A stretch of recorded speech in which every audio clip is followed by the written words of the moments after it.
ꯃꯌꯥꯝꯒꯤ ꯅꯨꯡꯉꯥꯏꯅꯕꯒꯤꯗꯃꯛ ꯂꯩꯖꯔꯤꯕ ꯃꯈꯜ ꯃꯊꯦꯜ ꯃꯅꯤꯄꯨꯔ ꯆꯦꯅꯦꯜꯅ ꯃꯌꯥꯝꯕꯨ ꯏꯀꯣꯛꯅꯣꯅ ꯈꯨꯔꯨꯝꯖꯔꯤ꯫ ꯉꯁꯤꯁꯨ ꯃꯌꯥꯝꯒꯤ ꯉꯥꯏꯍꯥꯛ ꯄꯣꯊꯥꯅꯕꯒꯤꯗꯃꯛ ꯃꯃꯥꯡꯊꯛꯇ ꯇꯥꯍꯟꯖꯈꯤꯕ ꯃꯅꯤꯄꯨꯔꯤ ꯍꯔꯔ ꯁ꯭ꯇꯣꯔꯤ ꯂꯩꯔꯛ ꯃꯆꯤꯜꯒꯤ ꯁꯤꯅꯦꯃꯥ ꯍꯣꯜ ꯍꯥꯏꯔꯤꯕ ꯋꯥꯔꯤ ꯑꯗꯨꯒꯤ 6ꯁꯨꯕ ꯇꯥꯡꯀꯛ ꯃꯌꯥꯝꯗ ꯈꯨꯗꯣꯜ ꯇꯝꯖꯔꯤ꯫ ꯃꯃꯥꯡꯒꯤ ꯇꯥꯡꯀꯛꯇ ꯃꯌꯥꯝꯅ ꯇꯥꯕꯤꯈ꯭ꯔꯦ ꯁꯪꯀꯔ ꯑꯃꯗꯤ ꯀꯨꯜꯂꯕꯤ ꯑꯃꯗꯤ ꯃꯈꯣꯏꯗꯒꯤ ꯈꯔ ꯆꯍꯤ ꯍꯟꯊꯅ ꯂꯩꯔꯤꯕ ꯌꯥꯏꯐꯕ ꯃꯈꯣꯏ ꯑꯍꯨꯝ ꯋꯥꯔꯤ ꯋꯥꯇꯥꯏ ꯁꯥꯟꯅꯔꯕ ꯃꯇꯨꯡ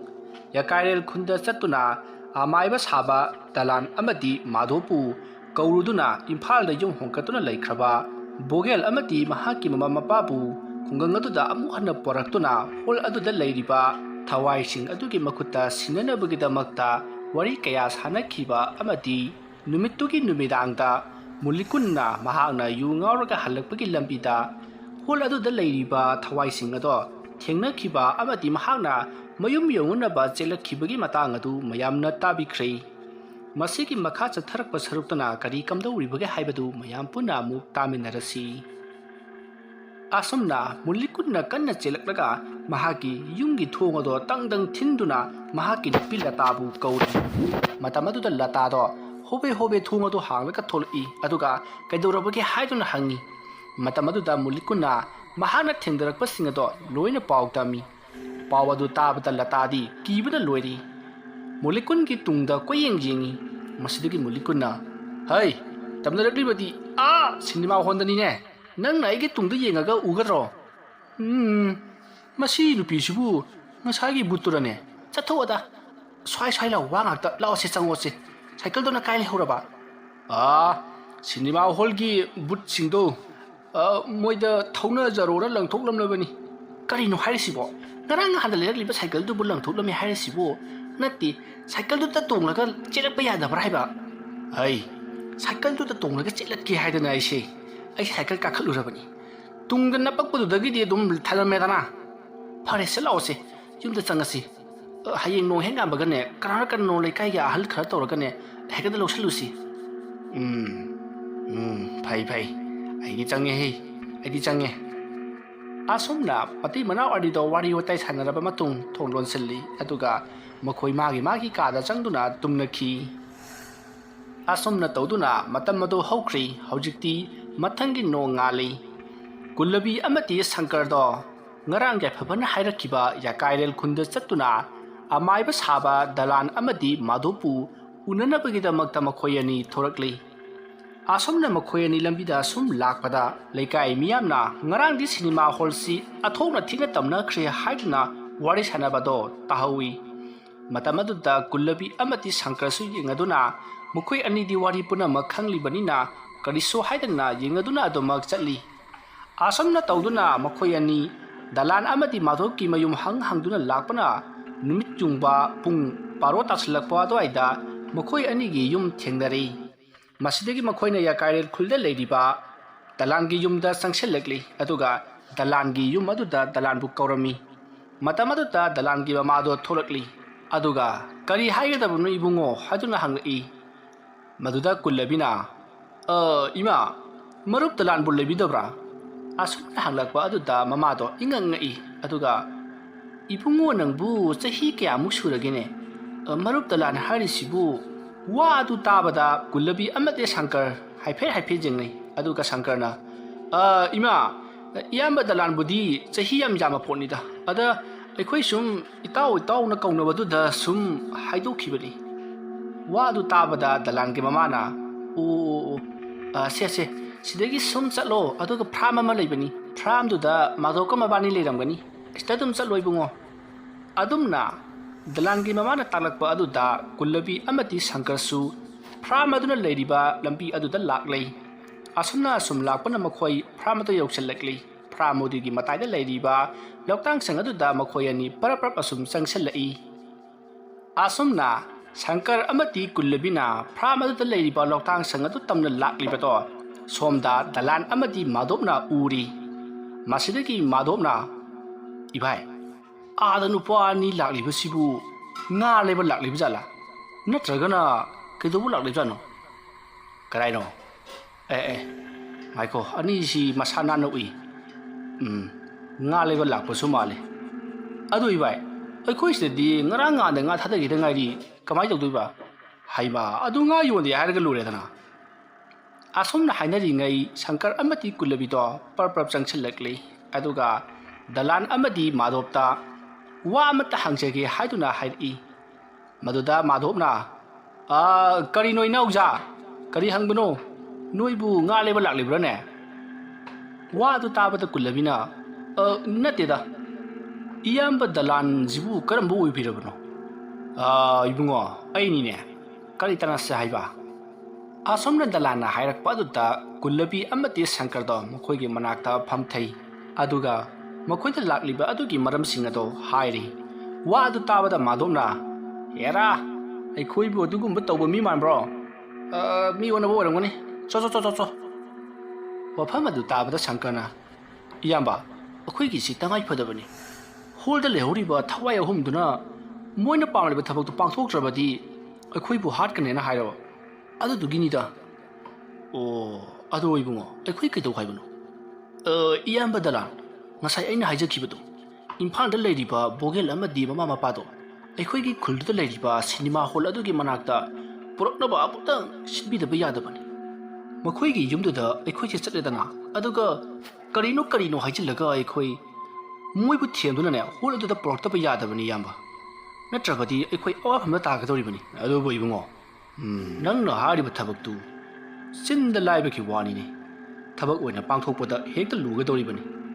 ꯀꯅꯥꯒꯨꯝꯕ ꯃꯤ ꯑꯃꯕꯨ ꯊꯥꯖꯍꯟꯕ ꯍꯥꯏꯕꯁꯤ ꯑꯔꯥꯏꯕ ꯑꯃ ꯅꯠꯇꯦ ꯅꯣꯏꯅꯕꯨꯗꯤ ꯄꯍꯥꯏ ꯍꯥꯏꯔꯤꯕ ꯌꯦꯡꯉꯨ ꯊꯕꯛ ꯑꯗꯨꯗ ꯑꯩꯈꯣꯏꯁꯨ ꯌꯥꯎꯁꯜꯂꯨꯔꯦ ꯀꯔꯤꯒꯨꯝꯕ ꯃꯗꯨꯅ ꯐꯠꯇ ꯅꯨꯡꯗ ꯊꯣꯛꯂꯛꯂꯕꯗꯤ ꯑꯩꯈꯣꯏꯁꯨ ꯌꯥꯎꯅ ꯆꯦꯟꯊꯔꯛꯀꯗꯧꯔꯤꯕꯅꯤ ꯏꯌꯥꯝꯕ ꯑꯗꯨ ꯀꯔꯤꯝꯇ ꯌꯥꯎꯔꯣꯏ ꯑꯩꯈꯣꯏꯅ ꯍꯥꯠꯇꯧꯅꯗꯤ ꯕꯨꯠꯅ ꯍꯥꯠꯇꯧꯅꯤ ꯀꯩꯅꯣ ꯋꯥꯐꯝ ꯑꯗꯨ ꯇꯥꯕꯗ ꯗꯂꯥꯟꯒꯤ ꯃꯁꯦꯜ ꯑꯣꯏꯔꯤꯕ ꯃꯥꯙꯣꯞꯅ ꯏꯕꯥꯏ ꯑꯩꯒꯤ ꯋꯥꯗꯤꯅꯦ ꯆꯠꯀꯨꯝꯁꯤꯗ ꯂꯩꯌꯦ ꯀꯅꯥꯅ ꯈꯪꯅꯤ ꯍꯟꯇꯛ ꯑꯃꯨꯛ ꯖꯦꯜꯗ ꯂꯩꯔꯗꯤꯕ ꯑꯩꯗꯤ ꯉꯝꯃꯣꯏ ꯉꯥꯏꯈꯣ ꯑꯗꯨ ꯏꯕꯨꯡꯉꯣ ꯅꯈꯣꯏꯒꯤ ꯊꯕꯛꯇꯨꯕꯨ ꯅꯣꯏꯕꯨ ꯁꯦꯟꯕꯨ ꯀꯌꯥꯝ ꯄꯤꯒꯗꯧꯔꯤꯒꯦ ꯑꯁꯣꯝꯅ ꯁꯦꯟꯒꯤ ꯋꯥ ꯄꯜꯂꯛꯄ ꯑꯗꯨꯗ ꯀꯨꯜꯂꯕꯤ ꯑꯃꯗꯤ ꯁꯪꯀꯔꯗꯣ ꯌꯦꯡꯅꯩ ꯑꯗꯨꯒ ꯍꯥꯏꯔꯛꯏ ꯏꯌꯥꯝꯕ ꯀꯌꯥꯃꯨꯛꯀꯗꯤ ꯇꯧꯖꯧꯒꯦ ꯃꯗꯨꯗ ꯃꯥꯙꯣꯞꯅ ꯃꯤ ꯑꯃꯃꯝꯒꯤ ꯂꯥꯛ ꯑꯃꯃꯝ ꯄꯥꯔꯣ ꯑꯗꯨꯗꯤ ꯃꯤ ꯑꯍꯨꯝꯗꯤ ꯂꯥꯛ 3 ꯇꯥꯔꯦꯗꯅ ꯑꯁꯨꯝꯅ ꯍꯥꯏꯔꯛꯄ ꯑꯗꯨꯗ ꯁꯪꯀꯔ ꯑꯃꯗꯤ ꯀꯨꯜꯂꯕꯤꯗꯣ ꯃꯀꯣꯛ ꯄꯥꯏꯈ꯭ꯔꯦ ꯃꯄꯨꯟꯁꯤꯗ ꯂꯥꯛꯇꯤ ꯂꯥꯏꯗꯅ 50,000 ꯐꯥꯎꯕ ꯎꯗ꯭ꯔꯤꯕ ꯃꯈꯣꯏꯅ ꯀꯔꯥꯏꯗꯒꯤ ꯀꯔꯝꯅ ꯄꯤꯒꯗꯧꯔꯤꯕꯅꯣ ꯍꯥꯏꯕ ꯑꯁꯤꯗ ꯃꯈꯣꯏ ꯃꯊꯥ ꯁꯥꯔꯤ ꯃꯇꯝ ꯑꯗꯨꯗ ꯗꯂꯥꯟꯅ ꯀꯩꯗꯧꯔꯒꯦꯅꯦ ꯅꯠꯇꯦ ꯉꯝꯃꯣꯏ ꯍꯥꯏꯔꯤꯕ꯭ꯔꯣ ꯉꯝꯃꯣꯏꯗꯕ ꯑꯣꯏꯔꯒꯗꯤ ꯆꯣ ꯁ꯭ꯋꯥꯏꯗꯅꯦ ꯀꯨꯏꯅ ꯂꯦꯞꯄꯛꯑꯅꯨ ꯏꯌꯥꯝꯕ ꯄꯩꯁꯥꯗꯣ ꯈꯤꯇꯪ ꯇꯥꯕꯤꯕꯗꯤ ꯌꯥꯔꯣꯏꯗ꯭ꯔꯣ ꯑꯩꯈꯣꯏꯁꯨ ꯇꯉꯥꯏ ꯐꯗꯕꯩ ꯇꯧꯕꯅꯤ 이붕어 노인 하리바 타박도 미 하르바이 타박니네 미 하르바 하이바시디 아이코이 까름바단디 방가다르브노 하이바 캉버르디 너코이수 칼라가 옌 너코이나 팜마가 레링이다 아이가 마도카시 빠르빠르 락라가 미 어홈다 하르피유 루파 락 어홈 피게 하락바다 너코이부 토게다 야가드라네 야로이다 노이 문나 칼라가 레니다 나트라네 이붕어 어두부디 줌바 이암바 아다 어코이기시 땅아이막 퍼드라바 아다 तौबगीदी इयाम्बा दलानगा सोंगी इयाम्बा माधोका इयाम्बारी तौगदबा थबकसे इम्फालदा लेरिबा मखोई अहुमदो मदुदा थाजननबा लेवा मंत्रगी वैबा पोचे पग हाइता हाइजनबिरबा अदुगा होलदुदा थरकपा खतनी केदोरगे मखा ताबदे खोइ तुम तौजगे असोमना हाइरकपा अदुदा दलाना महाकी मसेल माधोता येंगई अदुगा हाइरई फरे इबुंगो नखोई अनि सिता ngaktang leiramu ꯑꯩꯈꯣꯏꯁꯨ ꯋꯥ ꯈꯔ ꯑꯗꯨꯛ ꯇꯥꯟꯅꯒꯦ ꯃꯥꯙꯣꯞ ꯑꯁꯥꯏꯐꯥꯎꯗ ꯆꯠꯁꯤꯂꯣ ꯑꯁꯨꯝꯅ ꯍꯥꯏꯔꯝꯂꯒ ꯁꯪꯀꯔ ꯑꯃꯗꯤ ꯀꯨꯜꯂꯕꯤꯕꯨ ꯖꯒꯥ ꯑꯗꯨꯗ ꯊꯅꯝꯂꯤ ꯑꯗꯨꯒ ꯃꯥꯙꯣꯞ ꯑꯃꯗꯤ ꯗꯂꯥꯟꯅ ꯈꯔ ꯆꯠꯊꯣꯛꯂꯒ ꯃꯕꯥꯅꯤ ꯋꯥꯔꯤ ꯁꯥꯅꯔꯤ ꯃꯥꯙꯣꯞ ꯃꯁꯤꯗꯤ ꯇꯥꯟꯖꯥ ꯆꯥꯕ ꯃꯈꯜ ꯑꯃꯅꯤ ꯃꯈꯣꯏ ꯑꯅꯤꯗꯒꯤꯅꯦ ꯗꯦꯁꯥ ꯎꯄꯥꯏ ꯇꯧꯔꯒ ꯂꯨꯄꯥ ꯂꯥꯛ 2ꯗꯤ ꯂꯧꯔꯁꯤ ꯑꯗꯨꯒ 이바니 ꯂꯥꯛ 2ꯗꯨꯅ ꯉꯥꯎꯊꯔꯗꯤ 이바이 ꯑꯩꯉꯣꯟꯗ ꯂꯥꯛ ꯑꯃ ꯈꯥꯏꯗꯤꯔꯣ ꯈꯥꯏꯗꯗꯤ ꯀꯩꯅꯣꯅꯦ ꯊꯕꯛ ꯇꯧꯃꯤꯟꯅꯔꯕꯗꯤ ꯂꯥꯛ ꯑꯃꯃꯝ ꯈꯥꯏꯅꯔꯦꯗꯅ 이바이 ꯑꯗꯨꯗꯤ ꯑꯩ ꯅꯨꯄꯤ ꯊꯤꯕ ꯌꯥꯔꯅꯤ ꯂꯨꯄꯥ ꯂꯥꯛ 1ꯅ ꯅꯨꯄꯤ ꯊꯤꯔ ꯀꯩꯗꯧꯅꯗꯣꯔꯤꯕ ꯀꯩꯗꯧꯅꯗꯣꯔꯤꯒꯦꯕ ꯑꯗꯨꯕꯨ ꯏꯕꯥꯏꯅ ꯐ꯭ꯔꯥꯝꯁꯦ ꯁꯤꯠꯂꯒ ꯂꯨꯄꯥ ꯂꯥꯛ ꯑꯃꯅꯤ ꯇꯣꯡꯅꯤ ꯑꯗꯨꯗꯨꯅ ꯅꯨꯄꯤ ꯊꯤꯌꯨ ꯍꯥꯏꯗꯥꯏꯅꯦ ꯑꯗꯨ ꯃꯣꯏꯅ ꯑꯣꯏꯅ ꯄꯤꯔꯛꯑꯗꯤ ꯊꯤꯕ ꯌꯥꯔꯅꯤ ꯍꯥꯏꯕꯒꯤ ꯋꯥꯅꯤ ꯀꯩꯗꯧꯔꯒꯦ ꯍꯣꯏ ꯌꯥꯔꯦ ꯆꯠꯁꯤꯜꯂꯣ ꯑꯁꯨꯝꯅ ꯍꯥꯏꯅꯔꯒ ꯃꯈꯣꯏ ꯑꯅꯤꯗꯣ ꯁꯪꯀꯔ ꯑꯃꯗꯤ ꯀꯨꯜꯂꯕꯤꯒꯤ ꯃꯅꯥꯛꯇ ꯄ꯭ꯔꯞ ꯑꯃꯨꯛ ꯂꯥꯛꯂꯤ ꯑꯗꯨꯒ ꯗꯣꯂꯥꯟꯅ ꯏꯕꯨꯡꯉꯣ ꯑꯩꯈꯣꯏ ꯅꯣꯏꯗ ꯋꯥ ꯑꯃ ꯍꯥꯏꯔꯒꯦ ꯂꯨꯄꯥ ꯂꯥꯛ ꯑꯅꯤꯗꯤ ꯄꯤꯔꯣ ꯀꯣ ꯏꯕꯥꯅꯤꯒꯤ ꯂꯥꯛ ꯑꯃꯃꯝ ꯑꯋꯥꯃꯟ ꯂꯣꯏꯅ ꯃꯗꯨꯗ ꯌꯥꯅꯔꯁꯤ ꯃꯗꯨ ꯅꯠꯇ꯭ꯔꯕꯗꯤ ꯅꯣꯏ ꯎꯄꯥꯏ ꯂꯩꯔꯔꯣꯏ ꯕꯨꯠꯇꯨꯅ ꯑꯗꯨꯝ ꯍꯥꯠꯈꯤꯕ ꯇꯥꯕ ꯕꯨꯠꯅ ꯍꯥꯠꯄ ꯍꯥꯏꯁꯤꯗꯤ ꯃꯊꯣꯡ ꯆꯥꯕꯗꯤ ꯅꯠꯇꯦꯗꯣ ꯑꯩꯈꯣꯏꯁꯨ ꯂꯥꯏꯇꯤꯟꯒꯤ ꯃꯔꯝꯁꯤ ꯈꯔꯗꯤ ꯑꯗꯨꯝ ꯈꯪꯉꯤ ꯄꯣꯠꯅꯦꯕ ꯑꯗꯨꯒ ꯑꯩꯈꯣꯏꯅ ꯁꯦꯟꯗꯣꯏ ꯈꯔ ꯍꯥꯞꯄꯒ ꯇꯝꯅꯔꯨꯕꯒꯤ ꯋꯥꯅꯤ ꯁꯦ ꯂꯥꯏꯅ ꯍꯥꯠꯄ ꯍꯥꯏꯁꯤ ꯊꯕꯥꯛꯀꯥꯁꯤ ꯄꯣꯔꯣꯛ ꯄꯣꯔꯣꯛ ꯆꯥꯛꯀꯗꯧꯔꯤꯕꯅꯤ ꯃꯤꯠꯀꯥꯁꯤ ꯉꯥꯡꯁꯪ ꯉꯥꯡꯀꯗꯧꯔꯤꯕꯅꯤ ꯁꯣꯔ ꯐꯨꯟꯒꯠꯇꯅꯅꯦ ꯍꯨꯃꯥꯡꯅ ꯄꯤ ꯀꯥꯡꯒꯗꯧꯔꯤꯕꯅꯤ ꯃꯨꯟꯅ ꯈꯜꯂꯨ ꯈꯣꯡꯗ ꯄꯥꯏꯔꯦ ꯈꯣꯡ ꯆꯥꯛꯊꯦꯛꯀꯅꯤ ꯈꯨꯠꯇ ꯄꯥꯏꯔꯦ ꯈꯨꯠ ꯆꯥꯛꯊꯦꯛꯀꯗꯧꯔꯤꯕꯅꯤ ꯌꯥꯝꯅ ꯁꯥꯊꯤꯈ꯭ꯔꯕꯖꯥꯠꯅꯤ ꯊꯔꯣ ꯑꯣꯟꯗꯅ ꯈꯥꯡꯒꯗꯧꯔꯤꯕꯅꯤ ꯑꯁ ꯏꯌꯥꯝꯕ ꯑꯗꯨꯃꯥꯏꯅꯒ ꯍꯥꯏꯖꯤꯜꯂꯛꯀꯅꯨꯗ ꯀꯤꯒꯦ ꯇꯧꯋꯦ ꯑꯗꯣ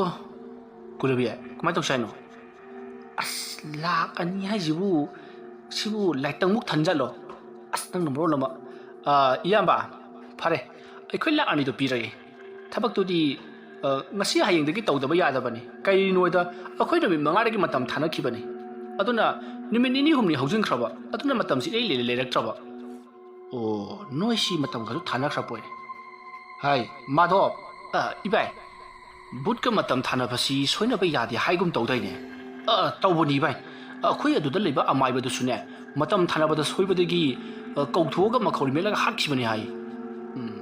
nangna marolama ꯐꯔꯦꯁꯦ ꯁꯨꯝꯗꯧꯔꯁꯤ ꯅꯣꯏꯒꯤ ꯄꯩꯁꯥꯗꯣ ꯑꯩꯈꯣꯏꯗ ꯍꯣꯔꯦꯟ ꯅꯨꯃꯤꯗꯥꯡ ꯋꯥꯏꯔꯝ ꯁꯤꯠꯊꯤꯜꯂꯛꯑꯣ ꯑꯗꯨ ꯑꯣꯏꯔꯕꯗꯤ ꯑꯩꯈꯣꯏ ꯍꯌꯦꯡ ꯑꯌꯨꯛꯇꯒꯤ ꯊꯕꯛ ꯍꯧꯒꯦ ꯅꯠꯇ꯭ꯔꯕꯗꯤ ꯎꯄꯥꯏ ꯂꯩꯇꯦ ꯏꯌꯥꯝꯕ ꯊꯕꯛꯇꯨ ꯂꯣꯏꯔꯀꯥꯟꯗ ꯑꯣꯏꯅ ꯄꯤꯖꯒꯦ ꯀꯩꯗꯧꯔꯒꯦ ꯅꯠꯇ꯭ꯔꯕꯗꯤ ꯑꯩꯈꯣꯏꯕꯨ ꯁꯦꯟꯁꯤ ꯊꯕꯛ ꯍꯧꯗ꯭ꯔꯤꯉꯩꯗꯅ ꯂꯩꯇ꯭ꯔꯒ ꯊꯕꯛ ꯂꯣꯏꯔꯀꯥꯟꯗꯅ ꯁꯦꯟꯗꯣ ꯂꯩꯗꯧꯔꯤꯕ ꯅꯣꯏꯒꯤꯁꯤꯗꯤ ꯂꯣꯡꯗꯥꯎ ꯑꯃ ꯌꯥꯎꯔꯤꯌꯦ ꯅꯠꯇꯦ ꯏꯌꯥꯝꯕ ꯑꯩꯈꯣꯏꯁꯤ ꯊꯋꯥꯏꯁꯤꯡꯗꯨꯗꯒꯤ ꯄꯩꯁꯥ ꯅꯨꯡꯁꯥ ꯈꯔ ꯂꯧꯊꯣꯛ ꯂꯧꯁꯤꯟ ꯇꯧꯒꯗꯕ ꯂꯩꯕ ꯊꯋꯥꯏꯗꯒꯤ ꯄꯩꯁꯥ ꯂꯧꯕ ꯍꯥꯏꯕ ꯍꯩ ꯀꯩꯅꯣꯅꯦ ꯍꯥꯏꯔꯤꯁꯤꯕꯨ ꯏꯕꯨꯡꯉꯣ ꯊꯋꯥꯏꯗꯒꯤ ꯄꯩꯁꯥ ꯂꯧꯕ ꯌꯥꯕ꯭ꯔꯥꯅꯦ 이바이 타와이시디 붓니나 뭐디 바샤눅사 후아르바가 지금 쯧쯧쯧 자바자니다 फरे बुंगो थबक तो अखोई होरेन नुमिदांग वायरमदगी हौरगे इम्फादा लई हारिबा करी ममिंग मथा लाइफम न चिंबदो अखोइदा हारकलो अदुगा अखोइ मरी पुन्ना चक्कदबनी अदुगा थबक अदो पांगथोकनी तवदरिबा थबक चिंग अदुदी अइगी सेन नुपा सिगा अइगना प्लान अदो सिलम लगे अदुगा अखोइना लंबिदा चतना अखोइना पामलिबा प्लान अदो नखोइदा ताकलगे अदुगा पुन्ना थबक अदो तौमिनरसिको फरेने इयाम्बा अदोदी अखोइ अमुक चचरगे होरेन नुमिदांग वायरमदु इयाम्बागिदा लाक्चरगे चलो असमना मखोइ मरिदो वारी वताई क्या सानरबा मतुंग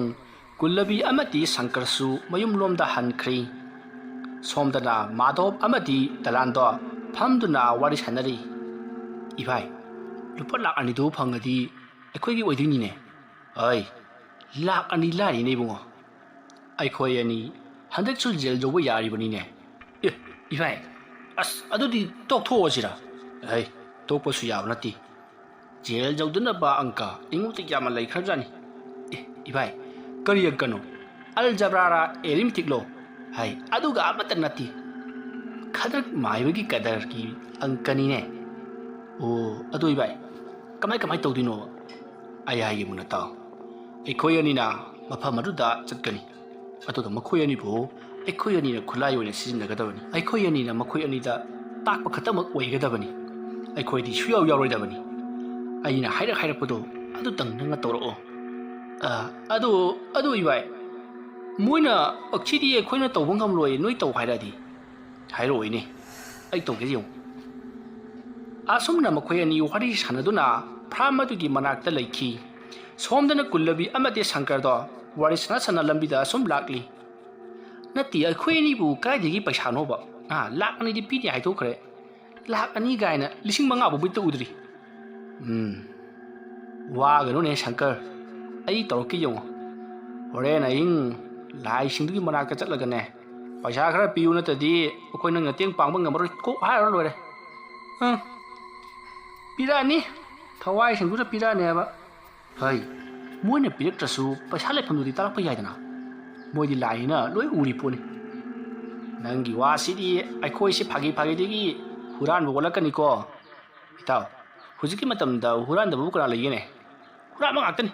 ꯑꯩꯈꯣꯏꯅ ꯃꯥꯏꯕ ꯁꯥꯕ ꯑꯅꯤ ꯅꯦꯛꯂꯒ ꯏꯝꯐꯥꯜꯗ ꯇꯧꯔꯨꯒꯗꯧꯔꯤꯕ ꯊꯕꯛꯇꯣ ꯑꯗꯨꯁꯨ ꯀꯗꯔꯅꯤ ꯃꯗꯨ ꯍꯨꯔꯥꯟꯕ ꯃꯈꯜ ꯑꯃꯅꯤꯅꯦ ꯍꯣꯏꯁꯦ ꯌꯥꯔꯁꯦ ꯑꯗꯣ ꯕꯨꯠꯇꯨꯒ ꯑꯩꯈꯣꯏꯒ ꯍꯥꯏꯅꯈꯤꯕꯗꯤ ꯅꯨꯃꯤꯠ 5ꯅꯤꯃꯇꯝ ꯊꯥꯅꯈꯤꯕꯅꯤ ꯅꯨꯃꯤꯠ 5ꯅꯤ ꯁꯨꯗ꯭ꯔꯤꯉꯩꯗ ꯆꯪꯂꯨꯕꯗꯤ ꯌꯥꯔꯣꯏ ꯀꯃꯥꯏ ꯇꯧꯕ ꯑꯗꯨꯁꯨ ꯆꯨꯝꯃꯤꯅꯦ ꯉꯥꯏꯈꯣ ꯃꯣꯏꯅ ꯅꯨꯃꯤꯠ 5ꯅꯤꯒꯤ ꯃꯇꯝ ꯊꯥꯅꯈꯤꯕꯗꯨꯕꯨ ꯑꯩꯈꯣꯏꯅ ꯎꯅꯕ ꯅꯨꯃꯤꯠꯇꯨꯗꯒꯤꯔꯥ ꯅꯠꯇ꯭ꯔꯒꯅ ꯃꯊꯪꯒꯤ ꯅꯣꯡ ꯉꯥꯟꯕꯗꯒꯤꯔꯣ ꯑꯁ ꯑꯗꯨꯒꯨꯝꯕ ꯋꯥꯍꯪꯗꯨꯕꯨ ꯑꯩꯉꯣꯟꯗ ꯍꯪꯖꯤꯜꯂꯤ ꯐꯔꯦꯁꯦ ꯅꯨꯃꯤꯠꯇꯨꯗꯒꯤ ꯄꯥꯔꯒꯗꯤ ꯏꯀꯨꯏ ꯀꯨꯏꯗ꯭ꯔꯦ ꯅꯨꯃꯤꯠꯁꯦ ꯑꯗꯨꯒ ꯅꯨꯃꯤꯠꯇꯨꯒꯤ ꯃꯊꯪꯒꯤ ꯅꯣꯡ ꯉꯥꯟꯕꯗꯤ ꯄꯥꯔꯒꯗꯤ ꯉꯁꯤ ꯅꯣꯡ ꯅꯤꯅꯤꯗꯤ ꯂꯩꯔꯤ ꯅꯪꯅꯕ꯭ꯔꯥ ꯍꯥꯏꯕꯗꯨ ꯌꯦꯡꯉꯁꯤ ꯍꯣꯏꯗ ꯀꯅꯥꯅꯕꯨ ꯂꯥꯏꯒꯤ ꯑꯅꯤꯡꯕ ꯑꯄꯥꯝꯕ ꯌꯥꯊꯪꯕꯨ ꯃꯤꯅ ꯉꯥꯛꯄ ꯉꯝꯕ꯭ꯔꯗ ꯀꯔꯤꯁꯨ ꯂꯩꯇꯕ ꯃꯤꯅ ꯍꯥꯏꯕꯁꯤꯐꯥꯎꯗ ꯂꯥꯏꯅ ꯉꯥꯛꯄ ꯉꯝꯗ꯭ꯔꯀꯥꯟꯁꯤꯗ ꯍꯣꯏ ꯑꯗꯣꯝꯗ ꯈꯟꯇꯣꯛꯄ ꯍꯥꯏꯗꯨꯅꯤ ꯂꯥꯛꯑꯣꯁꯤ ꯆꯠꯁꯤꯂꯣ ꯑꯁꯨꯝꯅ ꯍꯥꯏꯅꯗꯨꯅ ꯃꯔꯨꯞ ꯑꯅꯤꯗꯣ ꯑꯁꯨꯝ ꯂꯥꯛꯂꯤ ꯅꯨꯃꯤꯠꯇꯨꯃꯗꯤ ꯁꯪꯀꯔꯗꯣ ꯀꯨꯜꯂꯕꯤ ꯍꯣꯏꯗ ꯆꯥꯛ ꯏꯁꯤꯡ ꯆꯥꯗꯨꯅ ꯂꯩꯔꯁꯤ ꯍꯥꯏꯗꯨꯅ ꯃꯈꯣꯏ ꯑꯅꯤ ꯀꯨꯜꯂꯕꯤꯒꯤ ꯌꯨꯝꯗ ꯑꯣꯏꯅ ꯆꯪꯉꯛꯂꯤ ꯑꯗꯨꯒ ꯃꯈꯣꯏ ꯆꯥꯛ ꯏꯁꯤꯡ ꯆꯥꯅꯅꯕ ꯇꯧꯈꯤ ꯃꯇꯝ ꯑꯗꯨꯗ ꯀꯨꯜꯂꯕꯤꯒꯤ ꯃꯃꯥꯅ ꯍꯥꯏ ꯅꯈꯣꯏ ꯑꯅꯤꯕꯨ ꯀꯗꯥꯏꯗ ꯆꯠꯂꯨꯔꯤꯕꯅꯣꯅꯦ ꯑꯩꯅꯗꯤ ꯁꯣꯝꯗ ꯅꯈꯣꯏ ꯑꯅꯤꯁꯤ ꯀꯣꯏꯊꯤ ꯊꯤꯔꯤꯕꯅꯤ ꯑꯦ ꯏꯃꯥ ꯀꯔꯤꯒꯤꯅꯣ ꯑꯩꯗꯪ ꯊꯤꯕ ꯅꯠꯇꯅ ꯏꯇꯥꯎ ꯁꯪꯀꯔꯁꯨ ꯌꯥꯎꯅ ꯊꯤꯔꯤꯕꯗꯨꯗꯤ ꯑꯩꯁꯦ ꯁꯪꯀꯔꯒꯤ ꯃꯌꯨꯝꯗꯁꯨ ꯆꯠꯂꯨꯔꯕꯅꯤ ꯁꯪꯀꯔꯁꯨ ꯂꯩꯍꯧꯗꯦ ꯑꯗꯨꯒꯤꯅꯤ ꯅꯕꯥꯅꯤ ꯌꯥꯎꯅ ꯊꯤꯔꯤꯕ ꯑꯣ ꯀꯔꯤꯒꯤꯅꯣ ꯏꯃꯥꯅ ꯑꯩ ꯊꯤꯔꯤꯕꯕꯣ ꯍꯩ ꯍꯣꯔꯦꯟ ꯅꯨꯃꯤꯗꯥꯡ ꯋꯥꯏꯔꯝꯗꯣ ꯑꯃꯥꯏꯕ ꯑꯃꯅꯅꯦ ꯑꯃꯨꯛꯇ ꯅꯪꯁꯤ ꯄꯣꯔꯛꯎ ꯂꯥꯏ ꯌꯦꯡꯊꯣꯛꯁꯤ ꯅꯪꯁꯤ ꯂꯩꯃꯥꯡ ꯌꯦꯠꯂꯦ ꯍꯥꯏꯔꯤꯅꯤ ꯏꯕꯨꯡꯉꯣ ꯑꯁ ꯅꯨꯃꯤꯗꯥꯡ ꯋꯥꯏꯔꯝꯗꯩ ꯊꯕꯛ ꯂꯩꯗ ꯌꯥꯔꯣꯏꯗ ꯇꯧꯁꯤ ꯍꯥꯏꯔꯒꯅ ꯍꯌꯦꯡ ꯑꯌꯨꯛ ꯇꯧꯁꯤ ꯍꯥꯏ ꯌꯥꯔꯣꯏ ꯅꯨꯃꯤꯗꯥꯡ ꯋꯥꯏꯔꯝ ꯇꯧꯒꯗꯕꯅꯤ ꯉꯥꯎꯁꯤꯟꯅꯅꯨꯀꯣ ꯑꯁꯨꯝꯅ ꯍꯥꯏꯔꯝꯂꯒ ꯀꯨꯜꯂꯕꯤꯒꯤ ꯃꯃꯥꯗꯣ ꯊꯣꯛꯈ꯭ꯔꯦ ꯃꯇꯝ ꯑꯗꯨꯗ ꯁꯪꯀꯔꯅ ꯀꯃꯥꯏ ꯇꯧꯕ ꯑꯩꯈꯣꯏꯒ ꯊꯥꯅꯈꯤꯕꯗꯨꯗꯤ ꯍꯣꯔꯦꯟ ꯅꯨꯃꯤꯗꯥꯡ ꯋꯥꯏꯔꯝꯅꯤ ꯅꯨꯃꯤꯗꯥꯡ ꯋꯥꯏꯔꯝ ꯆꯠꯇꯕꯗꯤ ꯌꯥꯔꯣꯏ ꯀꯝꯗꯧꯁꯦꯕ ꯑꯁ ꯑꯩꯈꯣꯏ ꯃꯥꯏ ꯋꯥꯕꯨ ꯀꯩꯝ ꯈꯜꯂꯨꯅꯨꯁꯦ ꯑꯩꯈꯣꯏꯅ ꯊꯣꯛꯄꯅ ꯅꯨꯃꯤꯗꯥꯡ ꯋꯥꯏꯔꯝꯗꯣ ꯇꯨꯃꯤꯟꯅ ꯁꯠ ꯊꯣꯛꯈ꯭ꯔ ꯂꯣꯏꯔꯦ ꯐꯔꯦ ꯅꯪꯅꯕꯨ ꯌꯥꯔꯗꯤ ꯀꯩꯁꯨ ꯅꯠꯇꯦ ꯑꯗꯨ ꯑꯍꯜ ꯂꯃꯟꯅ ꯍꯥꯏꯕ ꯏꯟꯗꯕꯁꯦ ꯃꯥꯡꯒꯣꯜ ꯍꯥꯏꯅꯕꯅꯤ ꯏꯁꯦ ꯑꯍꯜ ꯂꯃꯟꯅ ꯍꯥꯏꯕ ꯏꯟꯗꯕꯅ ꯇꯤꯃꯤꯁꯤꯗꯤ ꯁꯤꯗꯤꯅꯦ ꯑꯩꯈꯣꯏꯅ ꯇꯧꯒꯗꯕ ꯊꯕꯛꯇꯣ ꯁꯣꯏꯔꯛꯄꯒꯤꯅꯤ ꯍꯣꯏꯁꯦ ꯌꯥꯔꯦꯁꯦ ꯇꯣꯛꯑꯣ ꯑꯁꯣꯝꯅ ꯃꯔꯨꯞ ꯑꯅꯤꯗꯣ ꯋꯥꯔꯤ ꯁꯥꯟꯅ ꯆꯥꯛꯁꯪꯗ ꯆꯥꯛ ꯆꯥꯈꯤ ꯁꯣꯝꯗ ꯅꯥꯀꯜ ꯑꯃꯗ ꯌꯥꯏꯐꯕꯁꯨ ꯄꯨꯛꯅꯤꯡ ꯂꯩꯇꯥꯗꯤ ꯀꯔꯤꯕꯨ ꯊꯣꯛꯂꯒꯕ ꯍꯥꯏꯗꯨꯅ ꯌꯥꯝꯅ ꯈꯟꯖꯥꯟꯅꯔꯤ ꯃꯆꯥꯅꯨꯄꯥꯒꯤ ꯑꯣꯏꯔꯤꯕ ꯐꯤꯕꯝ ꯑꯗꯨꯗ ꯃꯍꯥꯛꯀꯤ ꯃꯃꯥ ꯊꯥꯖꯃꯥꯟꯕꯤꯁꯨ ꯄꯨꯛꯅꯤꯡ ꯂꯩꯇꯥꯗ꯭ꯔꯤꯕꯅꯤ ꯃꯁꯤꯗꯒꯤ ꯃꯍꯥꯛꯅ ꯌꯥꯏꯐꯕꯗ ꯍꯥꯏꯔꯛꯏ ꯍꯥꯏ ꯌꯥꯏꯐꯕ ꯍꯣꯔꯦꯟ ꯅꯨꯃꯤꯗꯥꯡꯅꯤꯀꯣ ꯂꯥꯏ ꯈꯨꯔꯝꯗꯧꯔꯤꯕꯗꯣ ꯉꯁꯥꯏ ꯑꯃꯥꯏꯕꯅ ꯍꯥꯏꯔꯛꯄꯗꯨ ꯅꯪ ꯈꯪꯉꯦꯗꯅ ꯂꯥꯏ ꯐꯠꯇꯕ ꯕꯨꯠ ꯐꯠꯇꯕ ꯍꯥꯏꯕꯁꯤꯗꯤ ꯃꯣꯏꯅ ꯍꯥꯏꯔꯛꯄ ꯊꯥꯖꯔꯨꯅꯨ ꯍꯥꯏꯕꯗꯣ ꯅꯪ ꯅꯤꯡꯁꯤꯡꯉꯨ ꯅꯪꯒꯤ ꯊꯋꯥꯏꯗꯣ ꯃꯈꯣꯏꯅ ꯄꯨꯅꯅꯕ ꯆꯂꯥꯛ ꯇꯧꯔꯛꯂꯤꯕꯅꯤ ꯃꯗꯨꯗ ꯅꯪ ꯄꯪꯊꯕ ꯌꯥꯗꯦꯀꯣ ꯍꯣꯏ ꯏꯃꯥ ꯑꯩ ꯂꯣꯏ ꯈꯪꯒꯦ ꯀꯩꯗꯧꯔꯒꯦ ꯑꯗꯣ ꯏꯃꯥ ꯖꯟꯇ꯭ꯔꯁꯤ ꯀꯣꯟꯅ ꯁꯤꯕ ꯈꯨꯠ ꯁꯥꯁꯤ ꯏꯐꯥ ꯐꯥꯖꯜꯂꯦꯕ ꯍꯦ ꯅꯪ ꯖꯟꯇ꯭ꯔ ꯂꯧꯊꯣꯛꯄ ꯁꯨꯡꯌꯥ ꯌꯥꯔꯣꯏ ꯃꯁꯤ ꯑꯉꯥꯡꯁꯤꯗꯤ ꯑꯁꯨꯝꯅ ꯍꯥꯏꯔꯝꯃꯒ ꯃꯃꯥ ꯊꯥꯖꯃꯥꯟꯕꯤꯗꯣ ꯄꯔꯞ ꯃꯅꯤꯡꯂꯣꯝꯗ ꯆꯠꯈ꯭ꯔꯦ ꯌꯥꯏꯐꯕꯗꯣ ꯖꯟꯇ꯭ꯔ ꯑꯗꯨꯗ ꯃꯨꯟꯅ ꯌꯦꯡꯗꯨꯅ ꯂꯩ ꯑꯗꯨꯕꯨ ꯀꯔꯝ ꯇꯧꯔꯒ ꯖꯟꯇ꯭ꯔꯗꯣ ꯂꯧꯊꯣꯛꯁꯤꯒꯦ ꯍꯥꯏꯗꯨꯅ ꯋꯥꯈꯜ ꯈꯜꯂꯤ ꯉꯁꯥꯏ ꯑꯃꯥꯏꯕ ꯑꯗꯨꯅ ꯍꯥꯏꯔꯛꯈꯤꯕꯗꯗꯤ ꯖꯟꯇ꯭ꯔ ꯑꯗꯨꯅ ꯌꯥꯎꯔꯤꯕ ꯃꯈꯩꯗꯤ ꯁꯤꯅꯦꯃꯥ ꯍꯣꯜ ꯑꯗꯨꯗ ꯂꯩꯔꯤꯕ ꯊꯋꯥꯏꯁꯤꯡ ꯑꯗꯨꯅ ꯅꯪꯕꯨ ꯀꯧꯔꯛꯄꯁꯨ ꯉꯝꯃꯣꯏ ꯎꯕꯁꯨ ꯉꯝꯃꯔꯣই ꯑꯃꯗꯤ ꯃꯈꯣꯏꯅ ꯍꯥꯏꯔꯛꯄ ꯁꯛꯂꯛꯄ ꯑꯃꯠꯇ ꯇꯥꯔꯔꯣꯏ ꯃꯔꯝ ꯑꯗꯨꯅ ꯖꯟꯇ꯭ꯔꯗꯣ ꯁꯨꯡꯊꯥ ꯊꯥꯗꯣꯛꯀꯅꯨ ꯍꯥꯏꯔꯛꯈꯤꯕꯅꯤ ꯑꯗꯨꯕꯨ ꯌꯥꯏꯐꯕꯗꯤ ꯁꯤꯅꯦꯃꯥ ꯍꯣꯜ ꯑꯗꯨꯗ ꯂꯩꯔꯤꯕ ꯊꯋꯥꯏꯁꯤꯡ ꯑꯗꯨꯒꯤ ꯃꯇꯦꯡ ꯄꯥꯡꯅꯤꯡꯂꯤꯕꯅꯤꯅ ꯃꯍꯥꯛꯅ ꯖꯟꯇ꯭ꯔꯗꯣ ꯌꯥꯝꯅ ꯂꯧꯊꯣꯛꯅꯤꯡꯈꯤ ꯃꯁꯤꯗꯒꯤ ꯃꯍꯥꯛꯅ ꯋꯥꯈꯜ ꯑꯃ ꯂꯥꯛꯂꯤ ꯍꯥꯏꯁ ꯖꯟꯇ꯭ꯔ ꯑꯁꯤꯒ ꯆꯞ ꯃꯥꯟꯅꯕ ꯖꯟꯇ꯭ꯔ ꯑꯃ ꯑꯩꯒꯤ ꯈꯨꯠꯇ ꯁꯤꯔꯗꯤ ꯏꯃꯥꯅ ꯈꯪꯂꯔꯣꯏꯁꯦ ꯁꯤꯒꯤ ꯖꯟꯇ꯭ꯔꯁꯤꯗꯤ ꯃꯅꯨꯡꯗ ꯄꯣꯠ ꯌꯥꯎꯕꯅꯤꯅ ꯂꯥꯏꯅ ꯆꯪꯕ ꯉꯝꯗꯕꯅꯤ ꯑꯗꯨꯕꯨ ꯏꯆꯝ ꯆꯝꯕ ꯀꯔꯤꯝꯇ ꯌꯥꯎꯗꯕ ꯖꯟꯇ꯭ꯔꯗꯤ ꯂꯥꯏ ꯆꯪꯕ ꯑꯗꯨꯃꯛ ꯉꯝꯅꯤ ꯑꯗꯨꯗꯤ ꯀꯃꯥꯏ ꯇꯧꯁꯤꯒꯦ ꯖꯟꯇ꯭ꯔ ꯑꯃꯗ ꯉꯁꯥꯏ ꯄꯤꯍꯧꯕꯗꯨꯕꯨ ꯂꯨꯄꯥ 35 ꯑꯩꯗꯤ ꯁꯦꯟ ꯁꯨꯝꯇ ꯂꯩꯇꯦ ngасai mai badu gi jantra du mana phami banakan du gi pakshi di yahobani ai madu hura lu sirane tanjam yenguge ima ai sana ba chaluge asumna jai phabado kabak kabak lorom laga thunga lom da par par thoki maruda mama thaja manbina masanu pana gam gam chakki bado yengdu le howi ꯃꯇꯝ ꯑꯗꯨꯗꯤ ꯅꯣꯡꯁꯨ ꯄꯨꯡꯉꯥꯟ ꯉꯥꯜꯂꯤꯕꯅꯤꯅ ꯃꯍꯥꯛ ꯀꯔꯤꯁꯨ ꯊꯣꯏꯅ ꯈꯟꯖꯤꯜꯂꯨꯗꯦ ꯁꯥꯟꯅꯕ ꯆꯠꯂꯤꯕꯣꯏ ꯅꯤꯡꯗꯨꯅ ꯑꯗꯨꯃꯛ ꯂꯩꯍꯧꯔꯤ ꯑꯁꯨꯝꯅ ꯇꯧꯗꯨꯅ ꯌꯥꯏꯐꯕꯗꯣ ꯉꯁꯥꯏ ꯃꯈꯣꯏꯅ ꯌꯦꯡꯂꯨꯕ ꯑꯃꯥꯏꯕ ꯑꯗꯨꯒꯤ ꯃꯌꯨꯝ ꯌꯧꯁꯤꯜꯂꯛꯂꯤ ꯃꯁꯤꯗꯒꯤ ꯃꯍꯥꯛꯅ ꯑꯃꯥꯏꯕ ꯑꯗꯨꯒꯤ ꯊꯣꯡꯒꯥꯟꯗ ꯂꯤꯐꯠ ꯂꯤꯐꯠ ꯆꯠꯇꯨꯅ ꯇꯥꯟꯖꯥ ꯑꯃ ꯌꯦꯡꯉꯤ ꯃꯁꯤꯗꯒꯤ ꯀꯅꯥꯁꯨ ꯂꯩꯕ ꯎꯗꯕꯗꯒꯤ ꯃꯍꯥꯛ ꯄꯔꯞ ꯄꯔꯞ ꯆꯪꯂꯛꯂꯤ ꯅꯨꯡꯊꯤꯜ ꯇꯥꯂꯛ ꯑꯣꯏꯕꯅꯔ ꯀꯔꯤꯅꯣ ꯃꯤ ꯀꯅꯥꯁꯨ ꯎꯗꯦ ꯃꯁꯤꯗꯒꯤ ꯌꯥꯏꯐꯕꯗꯣ ꯑꯃꯥꯏꯕ ꯑꯗꯨꯒꯤ ꯁꯨꯃꯥꯡꯂꯣꯝꯗ ꯄꯔꯞ ꯄꯔꯞ ꯑꯁꯨꯝ ꯆꯪꯁꯤꯜꯂꯛꯂꯤ ꯑꯗꯨꯒ ꯃꯤ ꯀꯨꯌꯦꯡ ꯌꯦꯡꯉꯤ ꯃꯁꯤꯗꯒꯤ ꯃꯍꯥꯛꯅ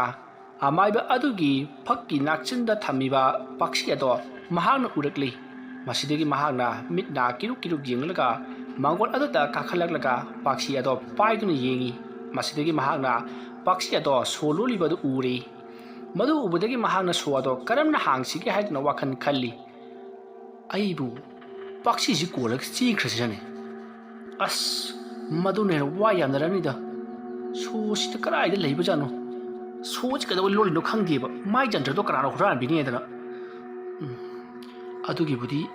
ꯑꯩꯅꯤꯅꯦ ꯍꯨꯔꯥꯟꯕ ꯂꯥꯛꯏꯁꯦ ꯑꯩ ꯂꯥꯛꯀꯅꯤ ꯂꯣꯟꯕ ꯁꯣꯏꯗꯅ ꯑꯣꯏꯔꯝꯒꯅꯦꯕ ꯀꯗꯥꯏꯗ ꯂꯩꯖꯥꯠꯅꯣ ꯃꯥꯏ ꯁꯣꯗꯨꯕꯨ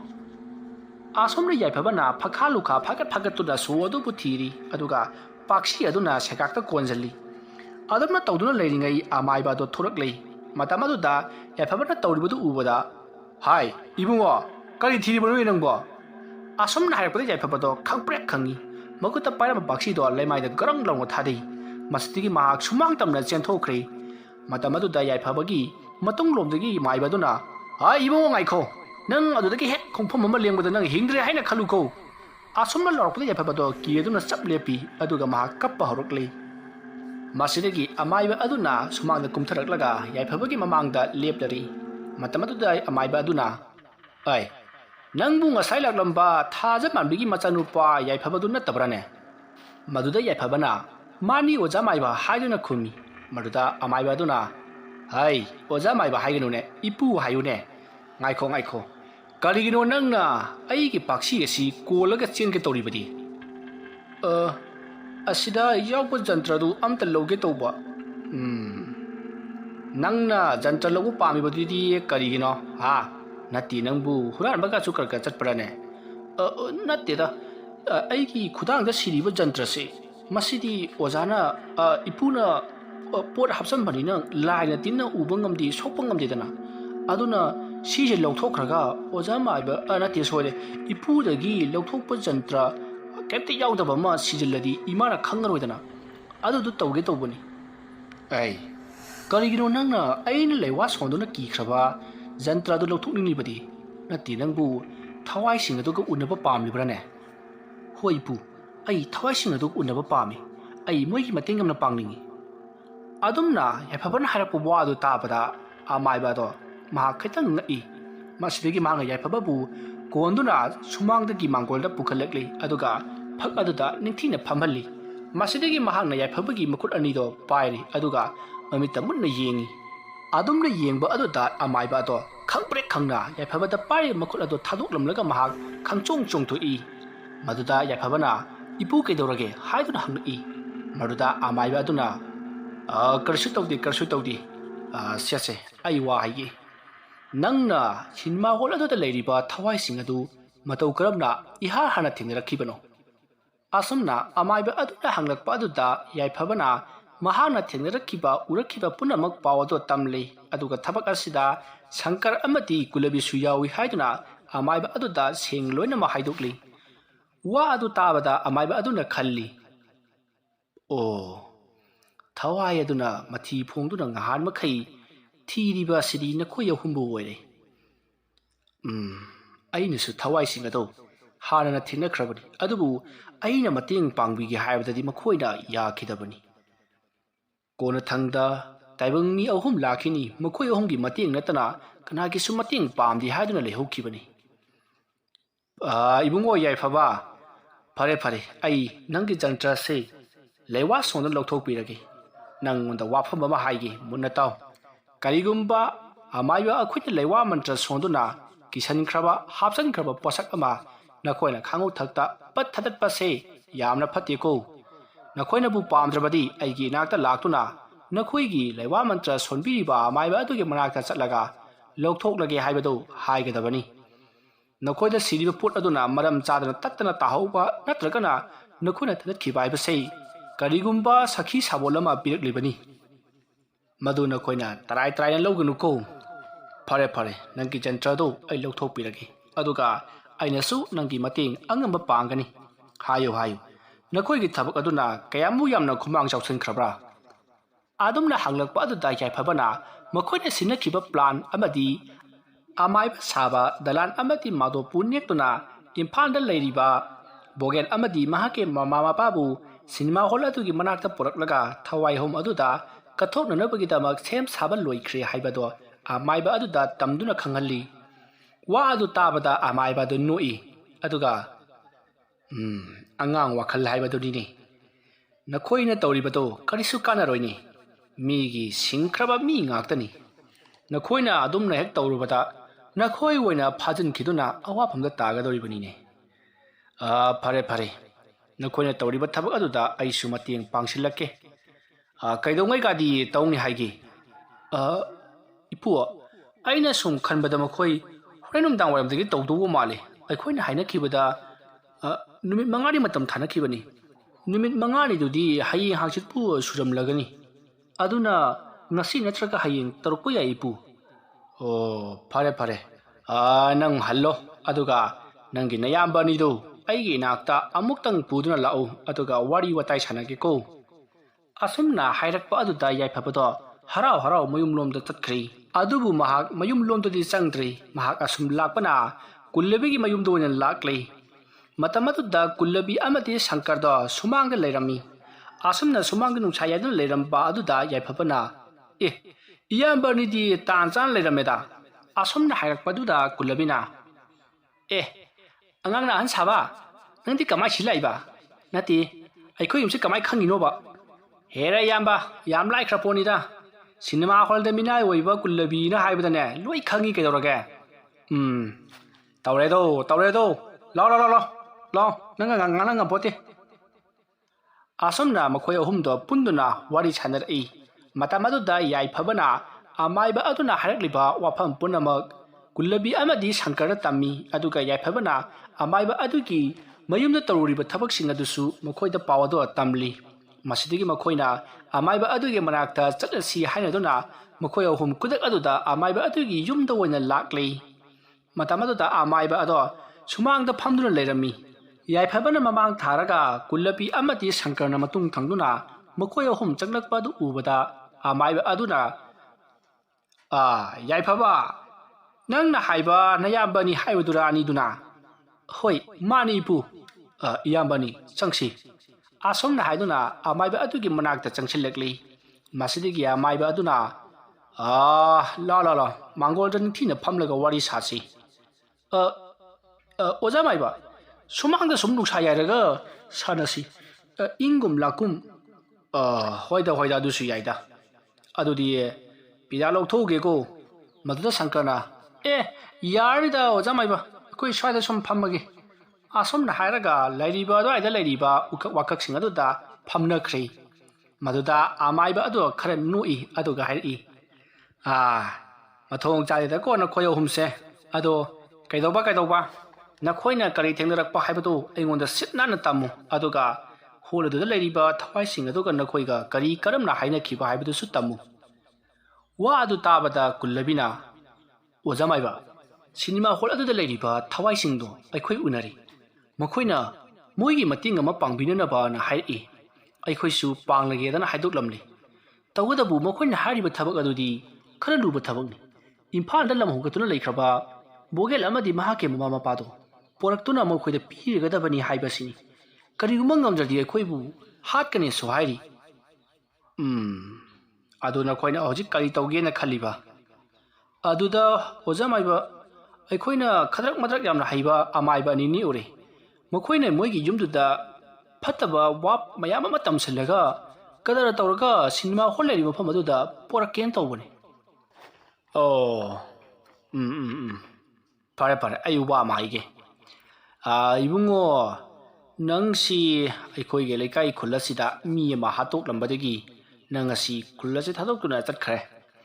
maduda aikhoi khara laglaga nang khuladuda chatlusi nang sumaina khuladu chalagadi sana lupa phangani adu tawguni ada tawguni adana haijillaga porakpada nangbu yaningarane ha nasana dum bhap tajarane haiba mokhoi naibu themduna puribani haibasi nasana dum khangmoidrane ha sida lairiba ngang nupa macha sidi madi khangdabasu yai adubu nakhoidagi chama singlaba bogel nadi irai laina khangani ni bungo are embadane sai jaduna tokani adudi ojamaiba aikhoi hojik kari tawgani ꯑꯩꯈꯣꯏꯅ ꯊꯕꯛ ꯑꯗꯨ ꯃꯇꯦꯡ ꯄꯥꯡꯗ꯭ꯔꯕꯗꯤ ꯊꯋꯥꯏꯗꯨꯅ ꯑꯩꯈꯣꯏꯕꯨ ꯁꯣꯏꯗꯅ ꯍꯥꯠꯈ꯭ꯔꯒꯅꯤ ꯑꯣꯖꯥ ꯃꯗꯣ ꯑꯩ ꯈꯪꯉꯤ ꯑꯩꯅ ꯅꯈꯣꯏꯒꯤ ꯃꯇꯦꯡ ꯄꯥꯡꯒꯦ ꯍꯥꯏꯗꯨꯅ ꯅꯈꯣꯏꯕꯨ ꯑꯩꯅ ꯀꯧꯔꯤꯕꯅꯤ ꯐꯔꯦ ꯐꯔꯦ ꯑꯩ ꯅꯈꯣꯏꯗ ꯋꯥ ꯈꯔ ꯍꯥꯏꯒꯦ ꯑꯩꯅ ꯍꯥꯏꯒꯗꯧꯔꯤꯕ ꯋꯥꯐꯝ ꯑꯁꯦ ꯅꯈꯣꯏꯅ ꯌꯥꯒꯗꯕꯅꯤ ꯇꯧꯒꯗꯕꯨ ꯑꯩꯅ ꯍꯥꯏꯒꯗꯧꯔꯤꯕ ꯊꯕꯛ ꯑꯁꯦ ꯃꯤꯗꯤ ꯈꯔ ꯆꯪꯉꯤ ꯑꯗꯨꯅ ꯅꯈꯣꯏꯅ ꯅꯦꯛꯂꯨꯔꯤꯕ ꯀꯌꯥ ꯊꯣꯏꯅ ꯍꯩꯇꯕ ꯈꯗ꯭ꯔꯛ ꯄꯗ꯭ꯔꯛ ꯇꯧꯋꯦ ꯍꯥꯏꯔꯤꯕ ꯑꯃꯥꯏꯕꯗꯣ ꯃꯍꯥꯛꯁꯨ ꯌꯥꯎꯍꯜꯂꯨ ꯑꯣꯖꯥ ꯃꯈꯣꯏꯗꯤ ꯑꯃꯇꯪ ꯅꯠꯇꯦ ꯑꯅꯤꯅꯦ ꯀꯔꯤ ꯑꯃꯥꯏꯕ ꯑꯅꯤ ꯍꯣꯏ ꯐꯔꯦ ꯃꯈꯣꯏ ꯑꯅꯤꯗꯨ ꯇꯧꯔꯒ ꯅꯈꯣꯏ ꯄꯨꯟꯅ ꯊꯕꯛ ꯑꯁꯤ ꯇꯧꯃꯤꯟꯅꯧ ꯑꯗꯨꯒ 이붕어 야이파버디 야활로라노 마학디 카라 앙앙웨리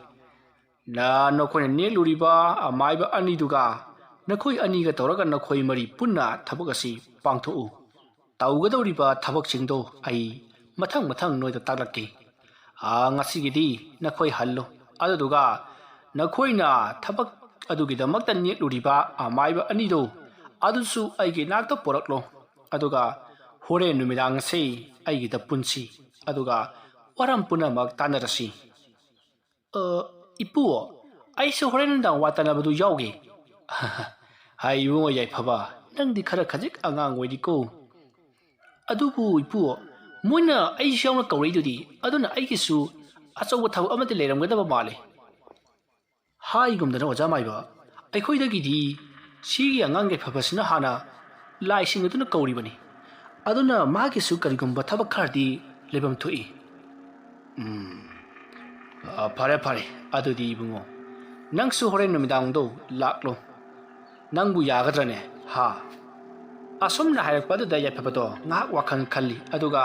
numidang karma matamdano haiduna hangni maruda amaiba aduna aikhoigidi numidang waram tawgadoribani haiduna harakpadu da yapabana adudi ai kaithenda imaga potjonba chali aduna yawpa yararoi haiduna mahak wakhan nuaitana khummi matam aduda amaiba aduna yaifabada kalisu khalugano matung tarakpada nangi matiang laklabadi aikhoina nangbu sodana kawrakani haiduna magi nuaitabado themjin biki asumna tongna makhoi ahumdo mayumda hankinaba amaiba aduna hairakpadagi yaifaba kullabi amadi shankar makhoi ahumdo mayumlomda lakli masidagi yaifabasu mayumlomda asumak changrakli kullabi amadi shankar su mayumlomda chatkari matamadu yaifabagi mamana kadaya chaluribano haiduna hangi maruda yaifabado wa macet amata ngangda imungda adumak changkhri masagi wariba phibam maduda mama thajamambido ipa pakhali aduga mahaksi imungda parpap changni aduga kaidorabage haiduna hangi yaifabana karisu tawdeda ima haiduna khummi masidagi thajamambisu wa makha amuk tarudri horen numidang yonarbagi heluriba hangam singado mapun punanaba mahaksu amuk apanda thokri somda shankar amadi kulabido matha sari amaiba aduna makoina neluriba amaiba dalan amadi mado makoi aniga punna magi manakta la o haibadu karamna mado amal dalan da haigadoribano haibasida makoi matha sari adubu makoina haidabadi yaroi khanduna hairasi haduna lepnari asumna tawduna matamado haukhrai haujikti nungthil numidang waramgi matam josilakli matamadu shankar amati kulabisu dalan amati madhoki manak jawraduna mukoi ahum mari punna wari sanaraba matung amaiba adu ye manak to oina lakli asuna lakuna haujikti numit pungta tarakli makoi numin hek tabaga amaiba adu gi mayumda thunglari somda yaifaba amati mama thajama bisu kaithel adu da pot jonduna leiri yaifabati masado khoirang khoisaunari mahaki pot joliba adu da pungning kaya changbangam khiri asomda kari wari pu tanaram gadoriba jatno haiba sida khanbada mahak tawhun lafong khangdi somdana amaiba adugi mangolda amaiba amadi kullabi shankar amadi madhop amadi dalan makhoi manga punna ꯀꯔꯤ ꯀꯝꯗꯧꯁꯤꯒꯦ ꯍꯥꯏꯕꯗꯨꯒꯤ ꯃꯇꯥꯡꯗ ꯋꯥꯔꯤ ꯇꯥꯟꯅꯈꯤ꯫